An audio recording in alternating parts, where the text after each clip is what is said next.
Okay, good morning, everyone. Can you all hear me?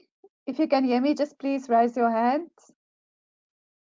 Okay, fantastic. I think we're just going to wait a minute so that we can just see if other attendees are also going to attend.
Okay, then I think we can start. Good morning again, everyone. Thanks for joining on a cold Friday morning. High five to all of you for joining. Okay, let's just go through some basics. My name is Ilse Stickling. I'm the Education Specialist for History and Geography. If you are struggling to hear me, please make sure that your audio is on and your speaker volume is turned up. Then during the session, you will automatically be muted. Then if you have any questions during the session, I would like you to please enter them into the question box. And then also provide us with your email address so that we can send you feedback.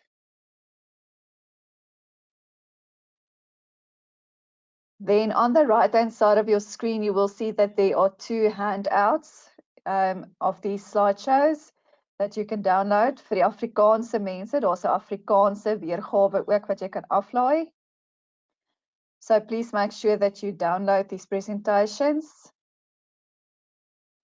And then if you are struggling for some reason to download the presentation, you are welcome to put in your email address and just put it in the question box so that we can send you the presentations a bit later on.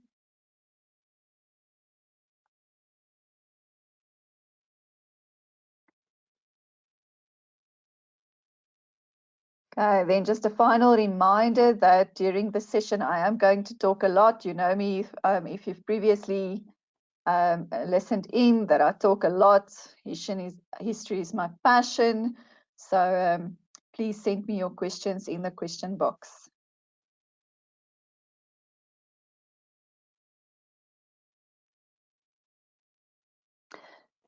Okay, then we can start. Today I'm going to talk about the impact of the crisis of capitalism on parts of the world, certain parts of the world. Now, this is a bit of revision from the last content of capitalism in term 2, following basically the New Deal of Roosevelt.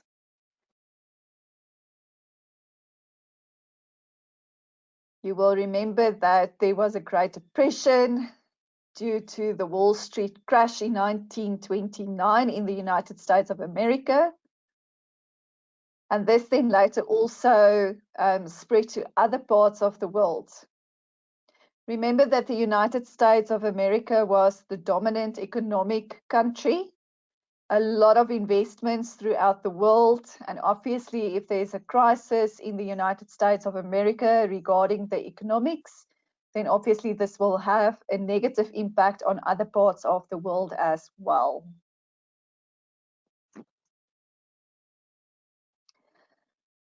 Okay, so the economic crisis caused far-reaching consequences throughout the world, and by 1931, the economic depression had swept through the rest of the capitalist world. In some European countries, the rise of right-wing extremist political parties gained more support because they promised solutions with more authoritarian, enforced obedience of the masses regimes. And this would then give rise to fascism in some countries to rise more quickly. Okay, so die impak van die krisis van kapitalisme op verskeie wêrelddele. Soos julle sal onthou, was daar 'n groot depressie gewees wat veroorsaak is deur die Wall Street ineenstorting van 1929 en dit het ook daarna versprei na ander dele van die wêreld toe.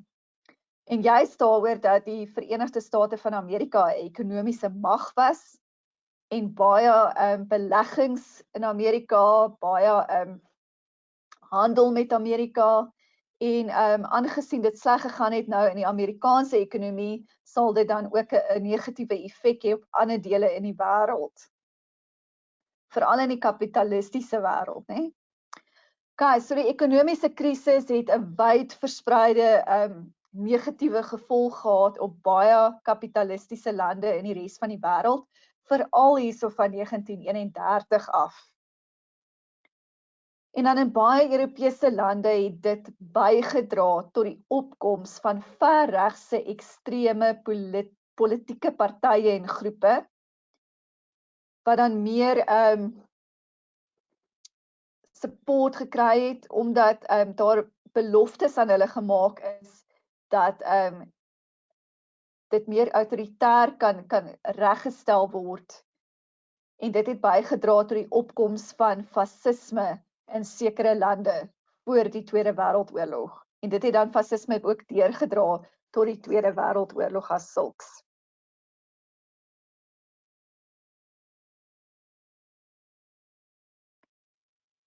Okay, now to continue, we're going to look at what is fascism.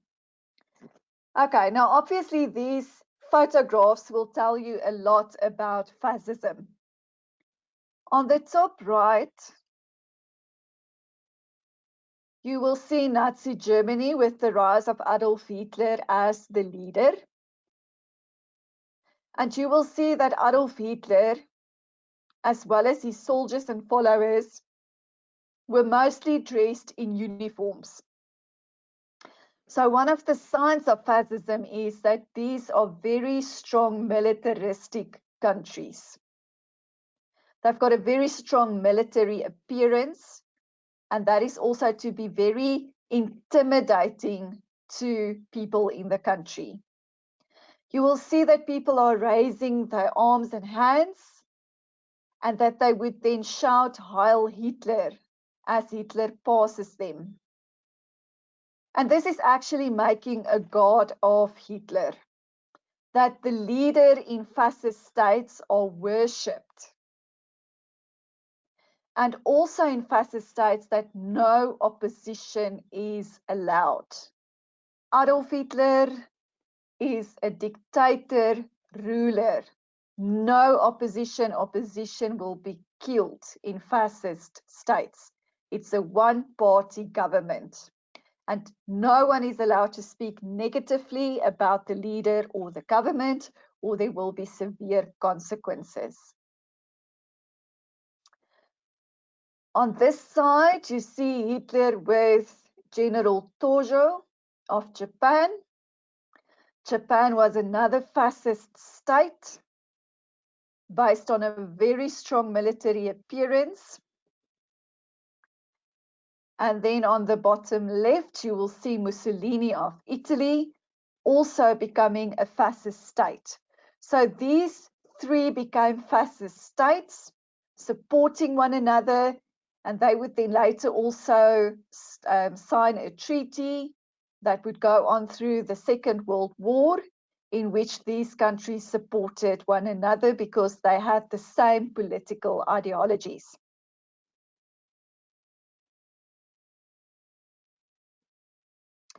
Okay, so a summary of fascism.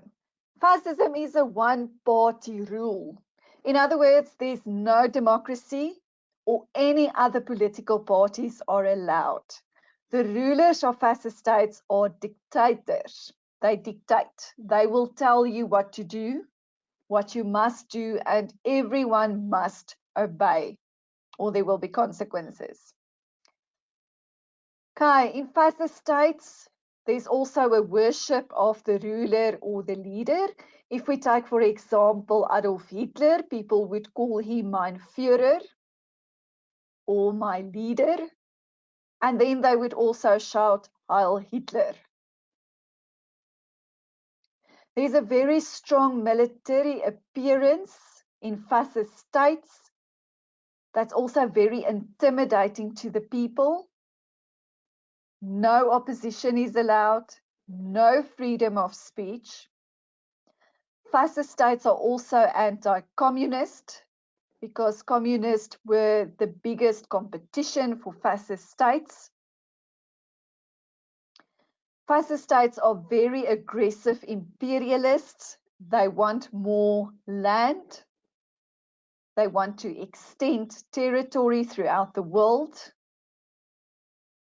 So they actually want to dominate in big parts of the world. They are very conservative in their way of doing things and also very right-wing. And this gives way to very strong nationalists. They are very proud of their countries, and therefore they also want to dominate other parts of the world as being the country. They also use propaganda and symbols, and there's also the excessive use of propaganda and symbols. Okay, so in Afrikaans praat ons van fascisme. So in 'n fasistiese land het jy 'n eenparty regering. Daar's geen demokrasie nie en ander politieke partye word glad nie toegelaat nie. En dan die regerders in fasistiese state is almal diktators. Met ander woorde, hulle skryf vir jou voor, hulle sê wat word gedoen. Hulle luister nie na ander mense nie en jy word basies gedwing om te doen wat hulle vir jou sê jy moet doen, anders gaan daar nagevolge wees. Jy moet die heerser of die leier van 'n fasistiese staat amper verafgod. Daarom in Nazi-Duitsland het hulle Adolf Hitler genoem mein Führer, my leier. En hulle het ook baie keer hardop geskree of gesê as hy verbygestap het, Heil Hitler. So dit is ook maar eintlik 'n teken van 'n verafgod van die leier. Dan was daar ook 'n baie sterk militêre voorkoms gewees en dit was ook sodoende net om die mense te intimideer. Geen oppositie is toegelaat nie. Daar was geen vryheid van spraak in fasistiese lande nie. Jy mag nie teen die regering en die leier gaan nie. Fasistiese state was anti-kommunisties gewees want dit was hulle grootste kompetisie gewees. Hulle was ook baie aggressiewe imperialiste gewees, met ander woorde, hulle wou grondgebied uitbrei en hulle wou basies die dominante lande word in die wêreld. So hulle was meeste van die tyd ook baie ver regs gewees en baie sterk nasionaliste gewees. Met ander woorde, hulle wou die land in die wêreld wees. En dan het hulle ook uitgebreide propaganda en simbole gebruik. So oral in hierdie lande sal jy verskriklik plakate sien, advertensies sien, pogings om mense te breinspoel en dan ook simbole soos byvoorbeeld die swastika, die rising sun van Japan wat grootliks gebruik is wanneer daar optogte en goed was. Okay, the rise of Nazi Germany, considering the events of after the First World War, going further into the Great Depression, and then going towards the Second World War. So the events between the First World War and the Second World War. Now, it's very important to know about the Treaty of Versailles. Remember, the Treaty of Versailles was signed after the First World War. Germany was basically forced to sign this treaty. Germany was not present during the negotiations of this treaty, which was unfair in itself for many. And this led to severe punishment for Germany. Now, this is also a controversial issue because some people believe that Germany was supposed to be punished for what they did, causing the First World War. And then other people would say this was unfair because not only the politicians that was responsible for the First World War was punished, but obviously the ordinary people living in Germany were also punished by this, which was unfair. Okay, now Germany also lost very important economic areas to the Allies. And also due to the Treaty of Versailles, Germany had to pay reparations. In Afrikaans, hulle moes herstel betaal het aan die geallieerde magte. So they had to pay reparations to the Allied forces for damages caused during the war. Now you can imagine this is extremely difficult for Germany because they lost a lot of important economic areas. They enter a period of increased poverty in Germany, but now they also have to pay reparations to the Allied forces, which becomes very, very difficult. Now, they also had to sign a very humiliating war guilt clause. Hulle moes 'n baie vernederende skulderkenning klousule teken. Right. Now you can think back to the Industrial Revolution. Remember that Britain became a very modernized, advanced country due to the Industrial Revolution, and soon after, other European countries started to compete. Germany in itself became an economic, industrialized world power due to the Industrial Revolution. And this was also one of the long-term causes of the First World War to break out. Right. Now, obviously, after the First World War, with the Treaty of Versailles, Germany lost its position as an economic, industrialized world power. And this was very embarrassing for German people. Okay. Now, in the 1920s, especially from 1925 to 1929, circumstances in Germany started to better due to loans provided by the United States of America. Okay, so from 1925 to 1929, the situation in Germany was a bit better. Okay, now obviously Germany could also repay some of the reparations. So van die tydperk van 1925 tot 1929 het dit beter gegaan in Duitsland as gevolg van lenings wat verskaf is deur die Verenigde State van Amerika.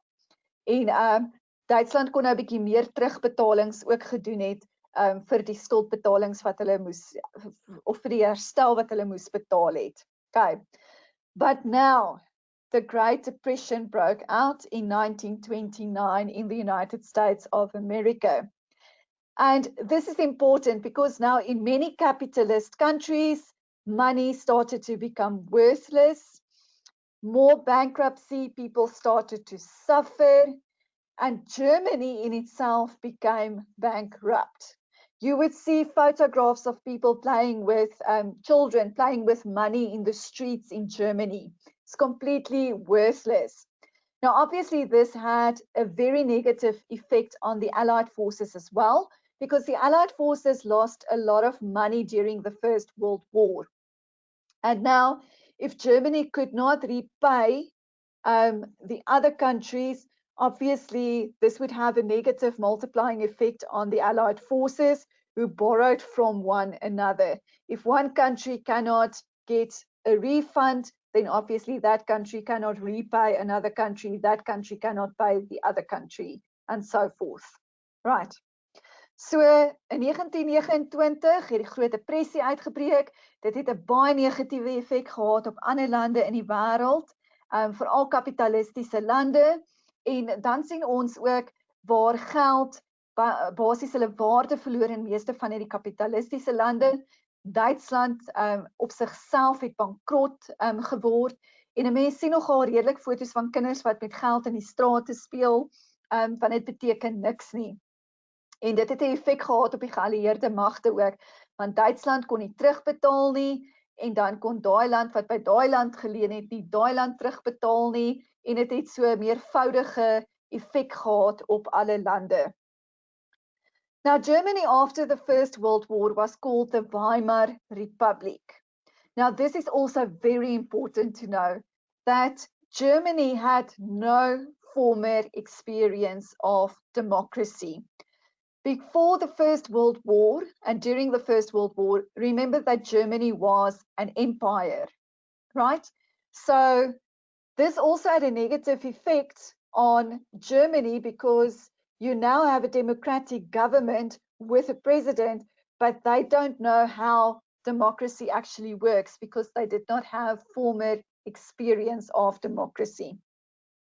So Duitsland na die Eerste Wêreldoorlog is die Weimar Republiek genoem, en dit is baie belangrik om kennis te neem dat Duitsland geen vorige ervaring gehad het van demokrasie nie. Dit was 'n rykdom gewees, dit is geregeer deur 'n keiser, so dit was baie moeilik vir Nazi-Duitsland, vir Duitsland op sigself na die Eerste Wêreldoorlog om 'n demokrasie te wees, want hulle het nie ervaring daarvan gehad nie, en dit het verdere negatiewe effekte ook gehad. Okay, the rise of Nazi Germany. It is important also to quickly look at the history of Adolf Hitler in World War I.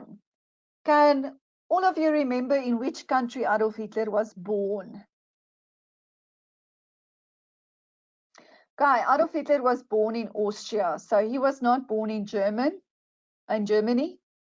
Right, but Adolf Hitler wanted to fight on the German side in the First World War. He could not fight on the side of Austria because Austria did not want to involve itself at that stage. Right, so obviously Adolf Hitler wanted to get involved as a soldier, but he failed his medical test time and time again, right? But eventually he was so desperate that they made him a messenger within the trenches during the First World War. And this is actually how Adolf Hitler got entrance into Germany and a bigger influence into German society. Okay, now Hitler, after the First World War, joined the Nazi Party. Now, there's a number of reasons for that. The Nazi Party stands for the National Socialist German Workers' Party. Now, this party opposed the Treaty of Versailles and the defeat and the humiliation of a former proud industrialized nation. So Adolf Hitler was baie trots Duits gewees. Hy het sodoende na die Eerste Wêreldoorlog by die Nazi-party aangesluit in 1919, die Nasionale Sosialistiese Duitse Werkersparty, en hulle was dan gekant teen die Vredesverdrag van Versailles, teen die verowering van Duitsland en teen die vernedering van 'n voormalige trotse geïndustrialiseerde staat of nasie. Now, the Nazis were also anti-Semitic. In other words, they had a hatred towards the Jews.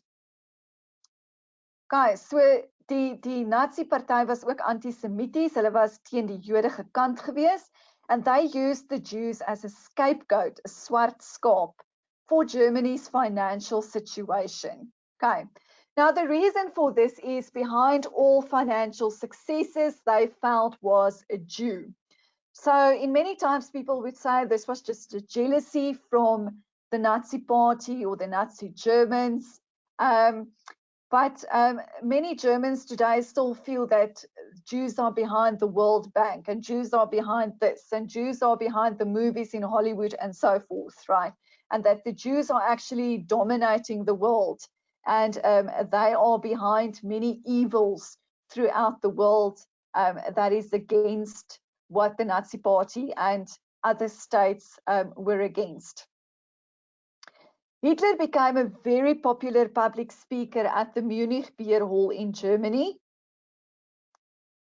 And the Nazi Party and membership actually increased. The membership of the Nazi Party actually increased by Hitler's public speakings. Now, what is also very important to note is that some very influential people heard about Adolf Hitler, and they actually went to the Munich Beer Hall to listen to Adolf Hitler, and many of them became impressed by what Adolf Hitler was saying. So Hitler was 'n baie gewilde spreker gewees by die Munich Biersaal in Duitsland, en soos wat hy sy praatjies gelewer het, lidmaatskap nogal redelik verhoog in die Nazi-party. En ook nogal indrukwekkend is dat baie invloedryke mense na hom kom luister het en redelik beïndruk was met Adolf Hitler. Okay.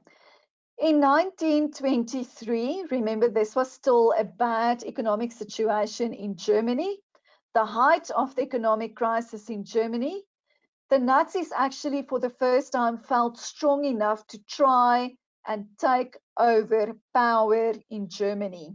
Okay, and this was done by the Munich Putsch. So this is almost like a coup. This is trying to overthrow the government.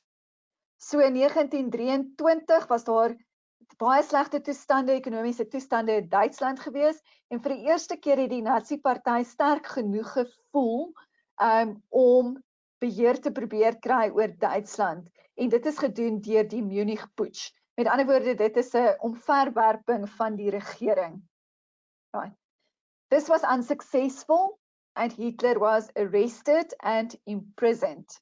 And during his imprisonment, he wrote his book, Mein Kampf. Okay. Now, Adolf Hitler was released in 1925. Now, you can think to yourself, usually if you try to overthrow a government, this is based on a terrorist act, this is bad, you would usually get a death sentence. Now, imprisoned in 1923, released in 1925, therefore, I put a star there with time in prison. Now, remember the previous bullet points, some influential people came to listen and became impressed. Adolf Hitler actually had more of a luxury life in prison, almost like his own apartment in prison. And he was also allowed to receive visitors. And then one of the most important visitors was the person or the scribe of his book, Mein Kampf, right? And during his time in prison, he actually had a lot of support from these influential people. And that is also the cause why he was not that long in prison and then released in 1925. Okay, so in 1923 was dan die Munich Putsch gewees. Hitler is in die tronk gegooi en dis waar hy sy boek geskryf het, Mein Kampf. En hy is vrygelaat in 1925 en weer eens het dit te doen met die vorige kolpunt wat daar vir jou gegee word. Sommige baie invloedryke mense was beïndruk met hom en hulle het basies gesorg dat hy 'n luukse lewe eintlik in die tronk het. Hy het basies 'n omtrent 'n woonstel gehad in plaas van 'n tronksel as sulks en hy is dan in 1925 vrygelaat uit die tronk uit.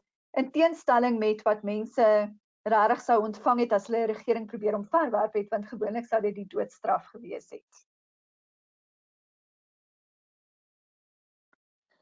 Okay, the rise of Nazi Germany continue. Despite the rise of the Nazi Party, it still received only 2.6% of the votes and 12 seats in the Reichstag. Now, the Reichstag is the German parliament.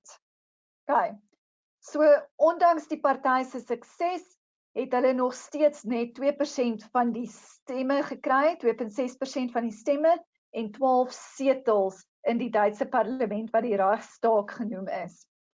Most people opposed the extreme and the fanatical solutions offered by the Nazis.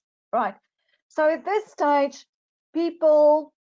some people were impressed by the Nazis, and the numbers started to increase, but the majority of people was still scared of the extreme and the fanatical solutions offered by the Nazis, and they would rather stay away from that.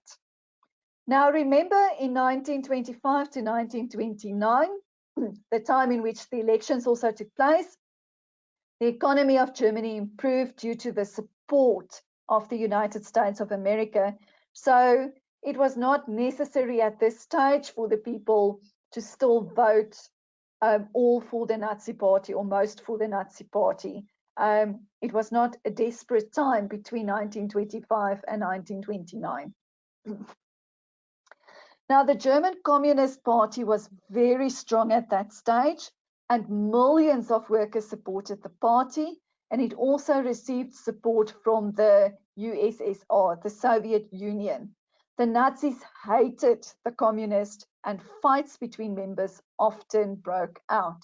Okay, now you must remember that during economic difficult times, you will see the rise of communism in many countries. The same as with the Soviet Union during the First World War, or Russia during the First World War, where people blamed Tsar Nicholas II for not equipping them with modern technology to go to war, not receiving warm enough uniforms, and the government was only there for themselves and not the people of Russia.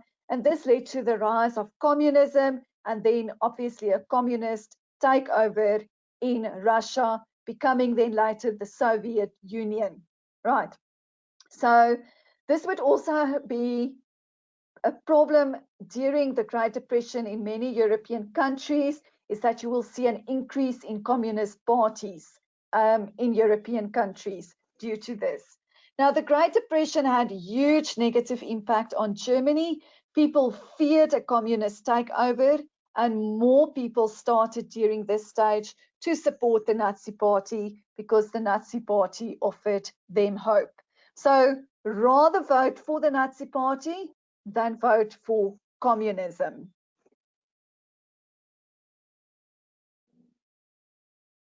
Okay, the rise of Nazi Germany continued. In 1933, the Nazis were able to outmaneuver their opposition. So very smart tactics and ways to get themselves into a stable government position. So Hitler at this stage was appointed the Chancellor of Germany in January 1933. The Nazis immediately introduced the Enabling Act, which gave them dictatorial powers. In other words, now Nazis became a dictatorship in Germany. So this was now the end of the short-lived democratic Weimar Republic. So in 1933 het die Nazis dit reg gekry om vir hulle posisie op 'n baie slim wyse in te kry in die regering in.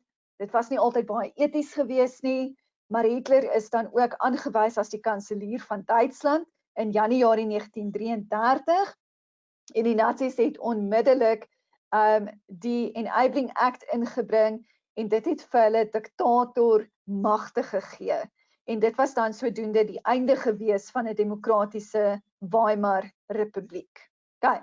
Now the question then read, to what extent did the Great Depression help the Nazis to rise in power in Germany? And the answer is to a great extent. Because without the Great Depression, the Nazis would probably not receive the amounts of votes that they received.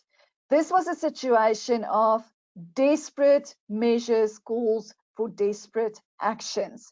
Desperate people call for desperate measures.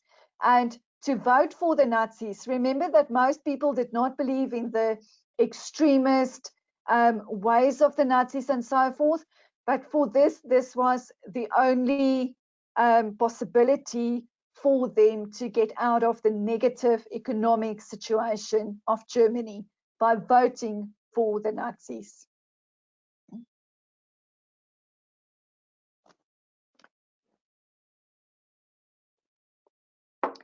Okay, on this slide, just some food for thought. How many of you actually know that Adolf Hitler was an artist?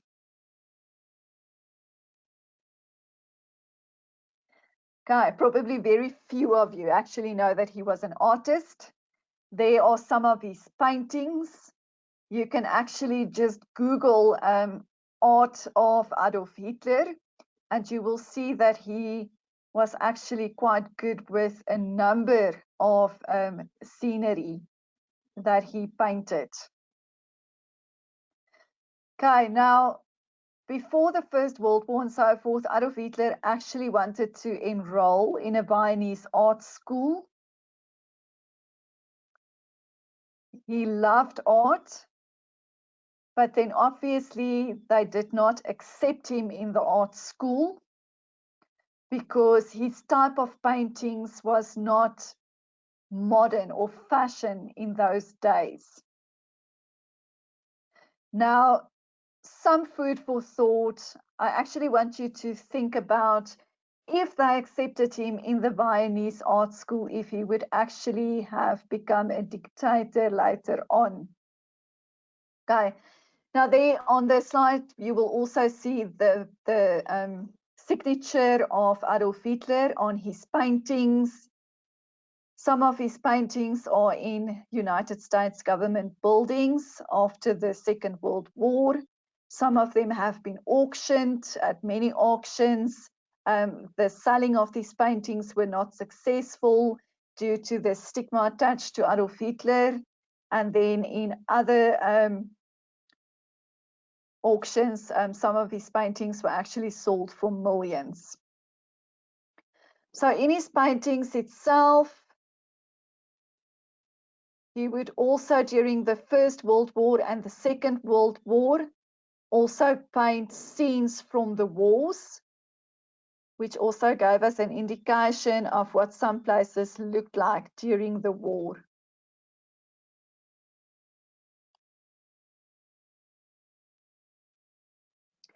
Okay, now Hitler the artist and the art lover. There you would see Hitler sitting on a veranda, actually going through artwork. And I don't know if you've seen the movie The Monuments Men. This is about a group of people that was sent by the United States to actually try and get back paintings that were taken by the Nazis from many of the conquered countries that Adolf Hitler would then hide in a bunker. Now, this was not only during the Second World War, but when actually the Nazis started to persecute the Jews in Nazi Germany, then obviously a lot of the Jewish paintings and so forth were also taken from the homes of Jews and collected by Adolf Hitler and the Nazis. So this was then the task of the Monuments Men, to make sure that the paintings don't go away or is not burnt or anything like that, because obviously these included a lot of important paintings that were stolen in museums and so forth during the Second World War.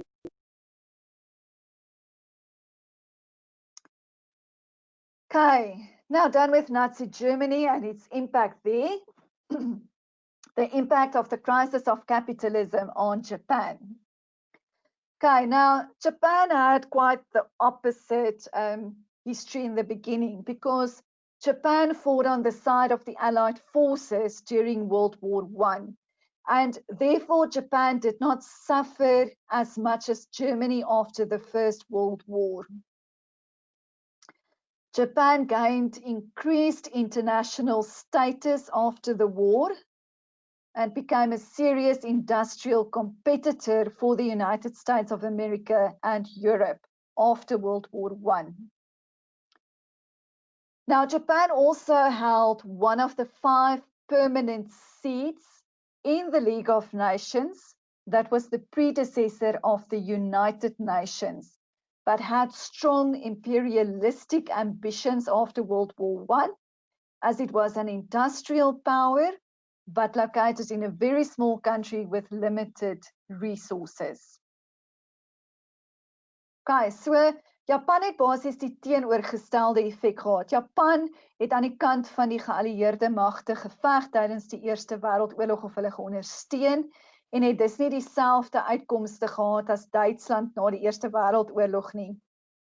Japan het eintlik baie groot status geniet na die Eerste Wêreldoorlog en 'n baie ernstige kompetisie geword vir die Verenigde State van Amerika en die res van Europa as 'n geïndustrialiseerde land.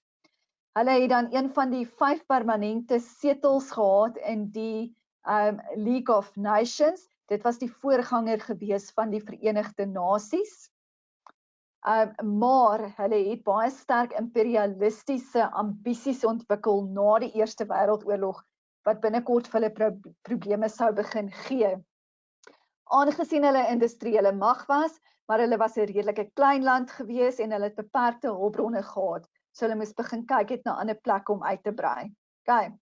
So Japan actually wanted to extend its territory. They wanted to control China. Why China? Because China had a large land surface in which they could extend. China also had lots of cheap labor for them to actually industrialize further. And then China had also plenty of resources. Okay. Now, what is important to know is that Japan adopted a liberal constitution after World War I, but the real power was still held by the Japanese elite. And these Japanese elite had a very strong influence on the Emperor of Japan. Now, the Emperor also was responsible for choosing the ministers and the Prime Minister of those days. Okay, now the liberal constitution after World War I will later start to change due to the imperialistic ambitions of Japan. Okay, so Japan het basies 'n liberale konstitusie gevorm of grondwet gevorm na die Eerste Wêreldoorlog maar die regte mag is steeds behou deur die elite in die Japaneese samelewing en hulle is grootliks gekies en het 'n groot invloed gehad op die keiser van Japan. Okay, the impact on Japan continue. The Great Depression had a huge negative impact on Japan. Okay, so after World War I, it was still good in Japan, but now the Great Depression of 1929 had a very negative effect on Japan. Why? Because Japan exports fell by 50%. Japan was the world's greatest producer of silk, and due to silk being a luxury product, this industry was hit very hard. Okay, so die Groot Depressie het 'n baie groot negatiewe impak op Japan gehad. So met ander woorde, na die Eerste Wêreldoorlog het dit baie goed gegaan met Japan en na die Groot Depressie het dit weer baie sleg gegaan met Japan. Hulle uitvoere het geval met tot soveel as 50%, want hulle grootste uitvoerproduk was sy gewees. En sy is in daardie tyd nou nog eintlik 'n baie luukse item en obviously as mense baie arm is en is 'n groot depressie en mense kry swaar, gaan hulle nie sy koop nie. Unemployment and famine started to increase in Japan, and the Japanese people blamed the elite politicians for the situation. And what the Japan people then did was to turn to the military for help. Okay, now remember that the emperor is very influenced in the dominant people in the country, right? So the military will now become very dominant and have a big influence on the emperor as well. Okay. So this led to the rise of militarism in Japan. In the 1930s, Japan abandoned political liberalism and they turned to extreme nationalism and right-wing militarism. Now you can start to see Japan moving towards the same way as Nazi Germany, okay, towards fascism. This period in history was sometimes referred to as the Dark Valley in Japan. The army generals thought that they could solve this crisis by annexing territory in East Asia, who had raw materials and fertile soil for farming. This will give more job opportunities to the people in Japan and increase other trade areas and so forth. Right. Many Japanese agreed to military expansionism to solve economic problems and restore Japan's greatness. Okay, so die Japanese mense het basies die elite politici geblameer vir die swak toestande met die Groot Depressie en hulle het hulle self gewend tot die weermag vir hulp. En dit het gelei tot die opkoms van militarisme in Japan.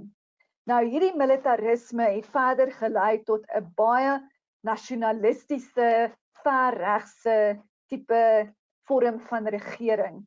En dit het nou begin volg in die voetstappe van Nazi Germany, van Nazi Duitsland, wat hulle nou ook oorgegaan het basies na 'n fasistiese tydperk toe. Nou hierdie tydperk in die geskiedenis van Japan staan dikwels bekend as die Donker Vallei en die weermaggenerale het basies gedink hulle kan hierdie negatiewe ekonomiese situasie oplos in Japan deur uit te brei, veral na China toe, waar daar meer hulpbronne beskikbaar is, rou materiale en dan vrugbare grond vir boerdery en sodoende kan meer mense gevoed word, hulle kan werk kry en so meer. So dit kan 'n oplossing wees. So baie mense in Japan of meeste mense in Japan het geglo in die militaristiese uitbreiding as 'n oplossing vir hulle probleme in Japan.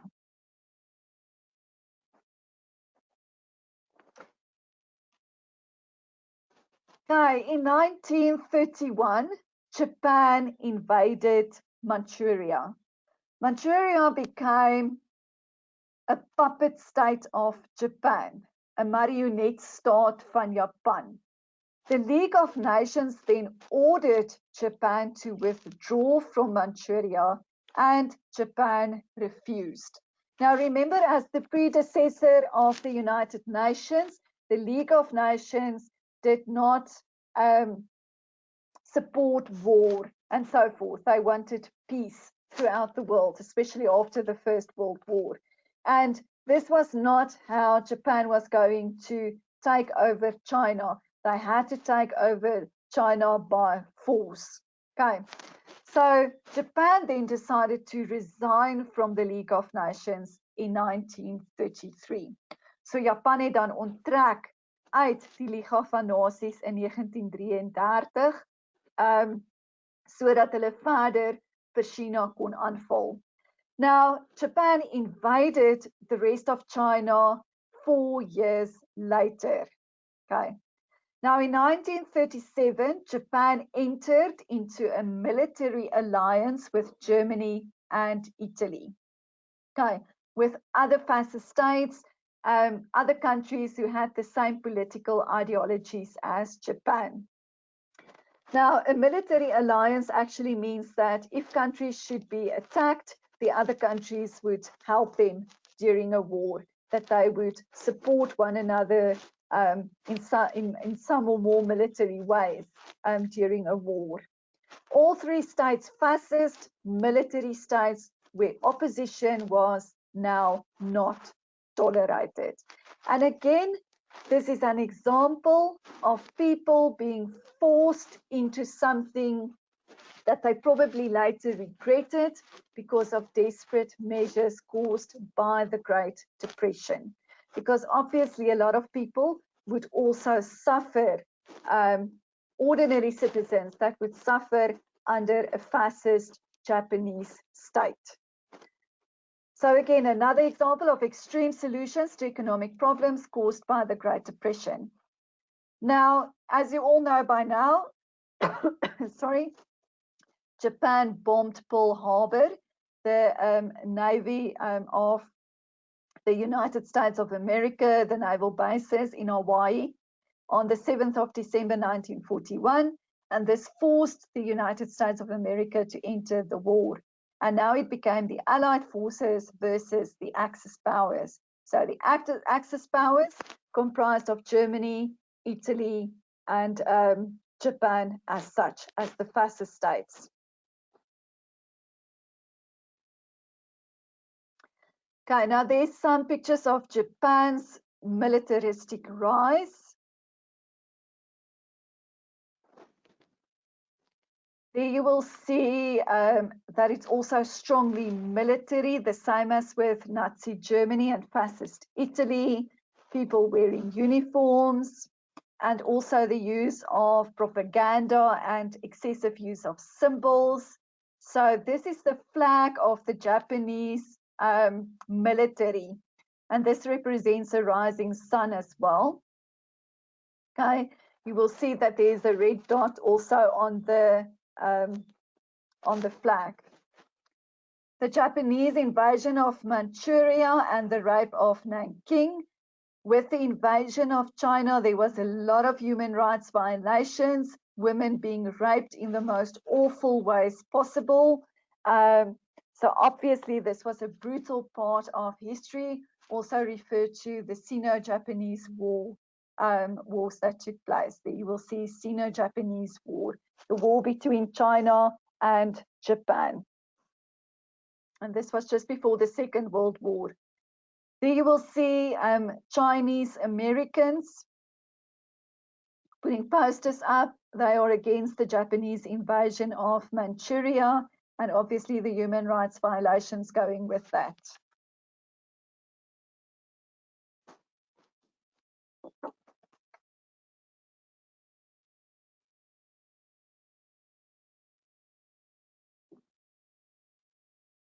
Okay, on this slide, on the left-hand side, you will see that that is General Tojo.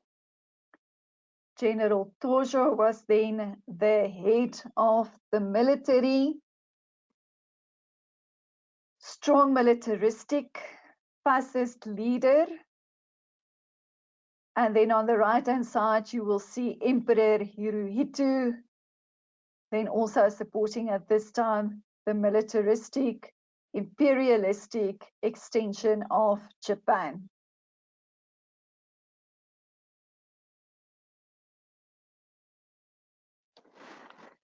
Okay, the impact of the crisis on the Soviet Union.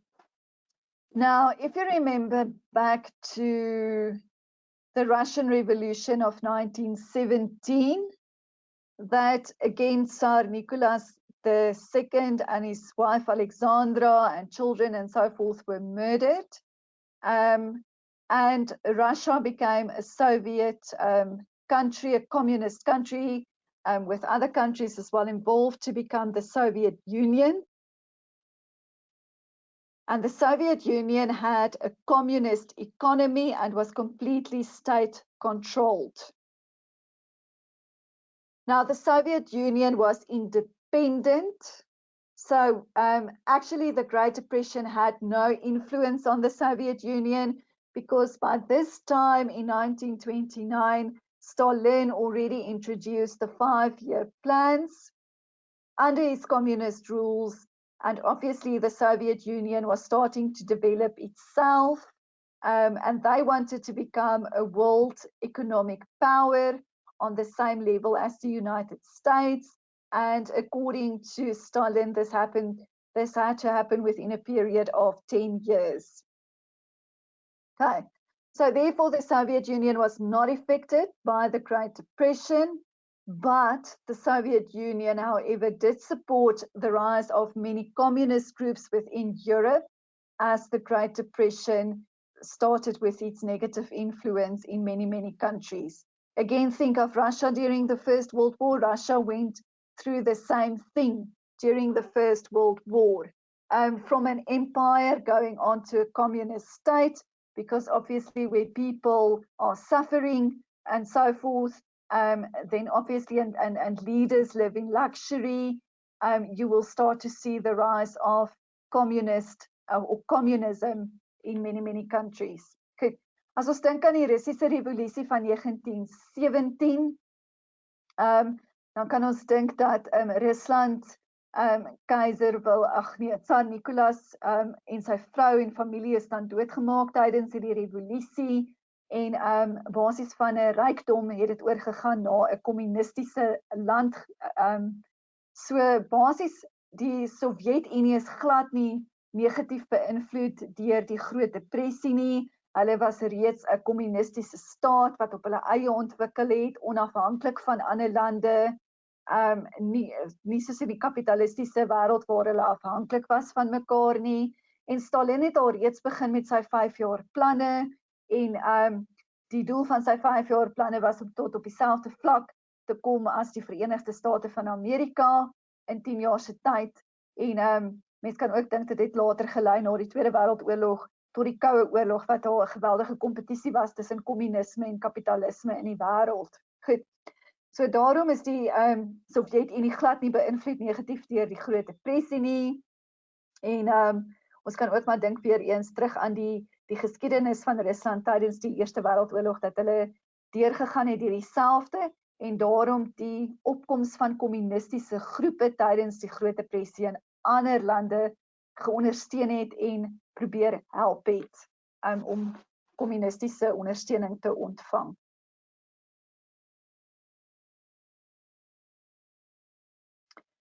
Okay, now there you can see the picture of Joseph Stalin, and there you can see the symbol on the left-hand side of communism.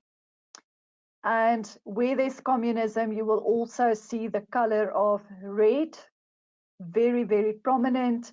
You will see a lot of red on propaganda and so forth, because obviously red makes a statement. Red is also the opposite color of peace. So this is a very, almost a warning type of color that in communist countries and so forth, opposition is also not allowed. It's also most of the times run by dictators. If we think about North Korea and so forth, it's very strict circumstances. And then also people working towards building a communist state that would also become independent and not be dependent on capitalist countries to save them and so forth. Okay, so op hierdie prent kan jy sien dit is Joseph Stalin. Stalin dan die kommunistiese leier van die Sowjetunie of Rusland. Jy kan die kleur rooi sien, dit is die teenoorgestelde van vrede, soos wat jy op die Verenigde Nasies se vlag of simbool sal sien, en dit dien eintlik ook as 'n waarskuwing. So oral in kommunistiese lande sal jy dit amper baie in propaganda en so aan sien, ook maar as 'n subtiele waarskuwing en iets wat uitstaan, want in kommunistiese lande was daar ook nie oppositie en goed toegelaat nie. As jy self dink aan Noord-Korea ook, baie streng lande, hulle is egter heeltemal onafhanklik van ander lande. Hulle wil hulle self net bevorder en ekonomies sterk maak. Okay, so people, that was the session for today. I hope you learned something. Remember, this was just the final part then of the capitalism in the United States of America section in your studies, just to see what was the influence of the Great Depression on other parts of the world. So a bit of revision there. If you have any questions, please quickly type them in the question box, and please provide us with your email address so that we can provide you with feedback later on. And then remember to download the documents or the slideshows on the right-hand side. Vir die Afrikaanse mense, onthou asseblief om die Afrikaanse presentation of voordrag af te laai, sodat jy dit ook in Afrikaans beskikbaar het. En onthou, as jy enige vrae het, tik dit asseblief in die question box en gee ook vir my jou e-posadres laat ek dit daar kan gee. If for some reason you are not able to download the presentations, please also provide us with your email address so that we can send you those presentations per email. Okay, guys, that was it for today. Thanks for joining me on a cold Friday morning, and a high five to all of you for doing that. I hope you have a fantastic weekend and good luck with your studies. I will see you then the next time. Bye, guys.